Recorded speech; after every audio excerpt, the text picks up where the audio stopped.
Hello everyone, welcome back to target for IQ. मेरा नाम है वैभव। जैसा कि हम सब लोग जानते हैं, साइंस ने काफ़ी तरक्की कर ली है और इसी तरीके का एक परिणाम है सैरोगेसी, यानी कि ऐसे कपल्स जो शादीशुदा तो हैं लेकिन बच्चा पैदा नहीं कर सकते, किसी भी कारणवश बच्चा पैदा करने में असमर्थ हैं।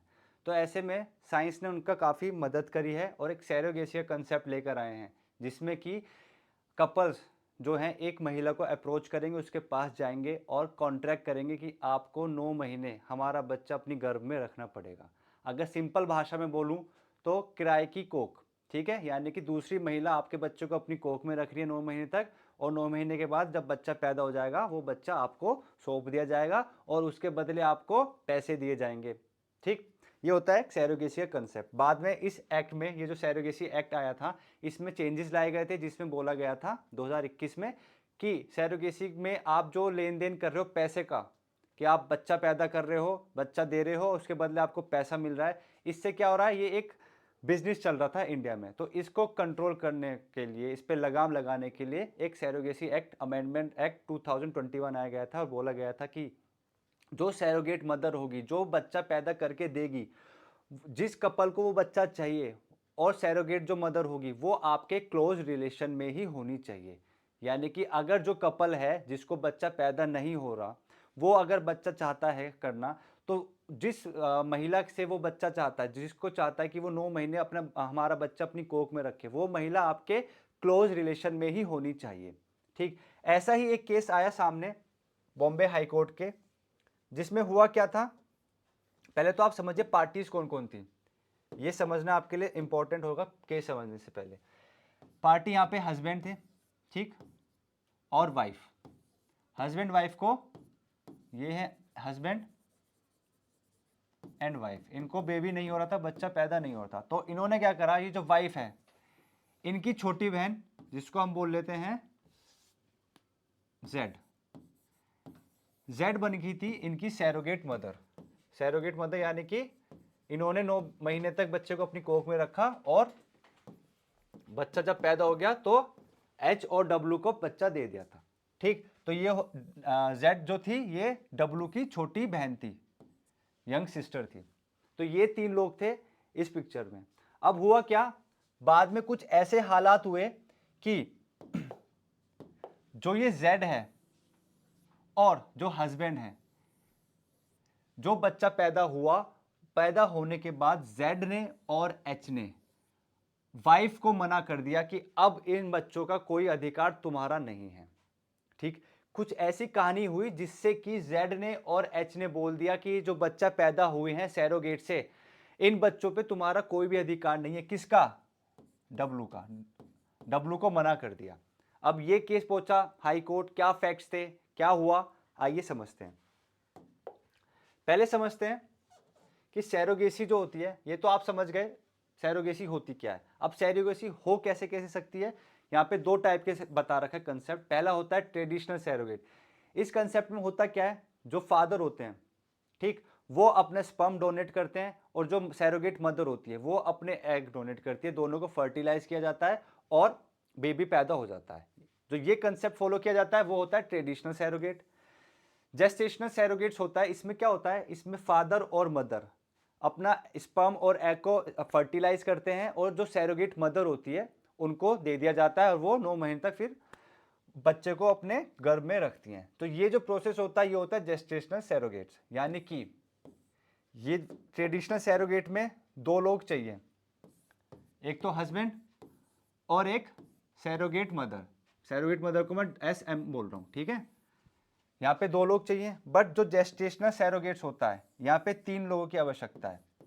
हस्बैंड की भी, जो अपना स्पर्म डोनेट कर रहा है, वाइफ की भी, जो अपने एग फर्टिलाइज कर रही है। जब हस्बैंड और वाइफ के एग फर्टिलाइज हो जाएंगे तो ये एग किसको दे दिए जाएंगे, ये दे दिए जाएंगे सैरोगेट मदर को, SM को।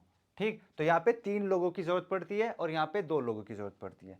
तो ये तो होता है प्रोसेस कि कैसे कैसे हम सैरोगेट बच्चे कैसे पैदा कर सकते हैं। आइए अब जानते हैं इस फैक्ट्स को, मतलब इस केस के फैक्ट्स को, कि यहाँ पे ऐसा हुआ क्या कि ये मैटर बॉम्बे हाई कोर्ट तक पहुंच गया। जो हस्बैंड वाइफ थे, 2012 में इनकी शादी हुई थी और ये हिंदू हिंदू थे, ठीक है, हिंदू राइट्स और रिचुअल से इनकी 2012 में शादी हुई और किसी भी मेडिकल प्रॉब्लम की वजह से ये बच्चे पैदा नहीं कर पा रहे थे।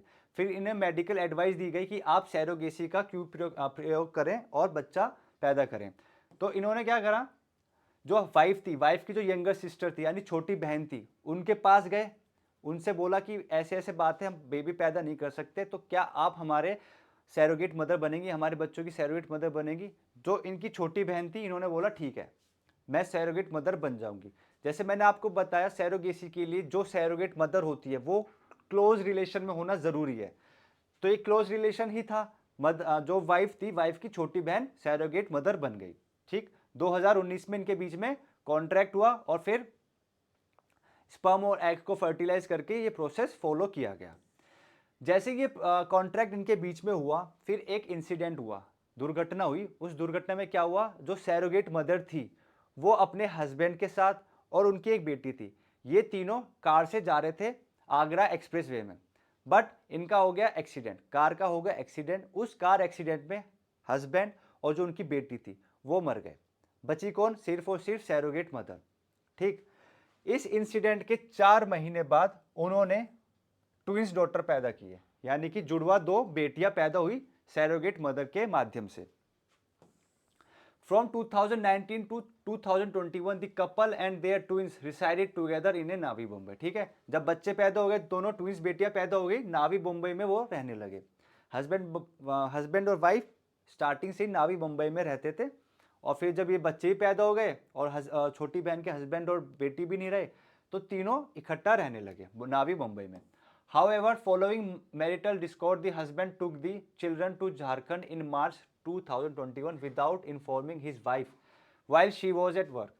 फिर क्या हुआ, कुछ नोकझोंक हुई होगी। 2021 में हस्बैंड जो थे, जो ट्विंस डॉटर पैदा हुई थी, उनको अपने साथ झारखंड ले गए बिना अपनी वाइफ को बताए, क्योंकि वाइफ गई थी जॉब करने कहीं बाहर। तो जैसे ही वाइफ बाहर गई जॉब करने, हस्बैंड अपने साथ अपने बच्चों को यानी दोनों डॉटर्स को झारखंड ले गए। झारखंड वो रहते थे जहां उनका घर था, जॉब के सिलसिले में वो नावी मुंबई ही रहते थे।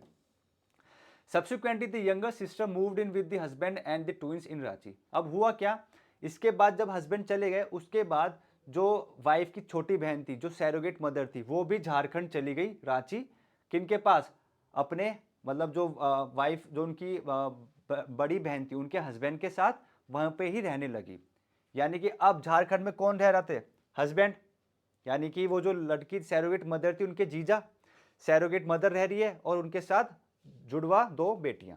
ठीक, seeking custody and visitation rights for her soon to be 5 years old twins, the wife approached the court. अब क्या हुआ, जैसी बच्चे 5 साल के हुए, ये दोनों बेटियां 5 साल की हुई, वाइफ ने कोर्ट का दरवाजा खटखटाया। क्यों, क्योंकि इनको जो वाइफ थी उनको मिलने नहीं देते थे डॉटर से, उनको बोलते थे कि इस पे आपका कोई अधिकार नहीं है, ये आपके बच्चे नहीं हैं, ना हम आपको इससे मिलने देंगे। पर जैसे ही बच्चे 5 साल के हुए, यानी लड़कियां 5 साल की हुई दोनों ट्विंस, कोर्ट इस महिला ने, मदर ने कोर्ट का दरवाजा खटखटाया। Both the husband and sister opposed her plea.